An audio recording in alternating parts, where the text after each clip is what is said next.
नमस्कार. तुम्ही सर्व कार्टून्स किंवा ॲनिमेटेड फिल्म्स बघत असाल, तर आता त्यासंबंधी एक प्रयोग पाहूयात.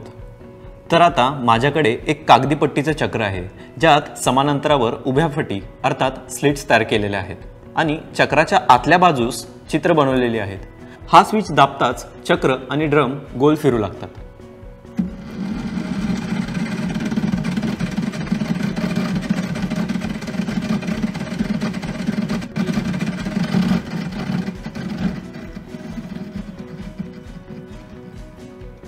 आणि जेव्हा आपण स्लिट्सच्या आत पाहतो तेव्हा चित्रातील मुलगी आपल्याला नाचताना दिसते. पण केवळ या चक्राच्या फिरवण्यामुळे या मुलीचे वेगवेगळे चित्रे एका नाचणाऱ्या मुलीच्या चित्रात कसे बदलले, चला समजून घेऊयात. तर कल्पना करा की माझ्याकडे 20 चित्र आहेत आणि ही चित्रे माझ्यासमोर 20 सेकंदात एकामागोमाग एक अशी क्रमाने येत आहेत.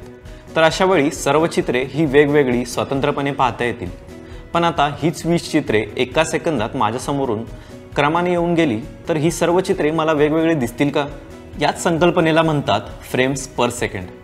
बहुतांश ॲनिमेटेड मूव्हीज या 24 फ्रेम्स पर सेकंड या दरात आणि एक ड्रॉइंग 2 फ्रेम्स या दरात बनवल्या जातात. अर्थात प्रति सेकंद 24 फ्रेम्स आणि 12 ड्रॉइंग्स दाखवली जातात. तर आता तुम्हीच जरा हिशेब करा की 2 तासाच्या पिक्चरमध्ये किती ड्रॉइंग्स असतील. तर मी आता रजा घेतो. परत भेटू. धन्यवाद.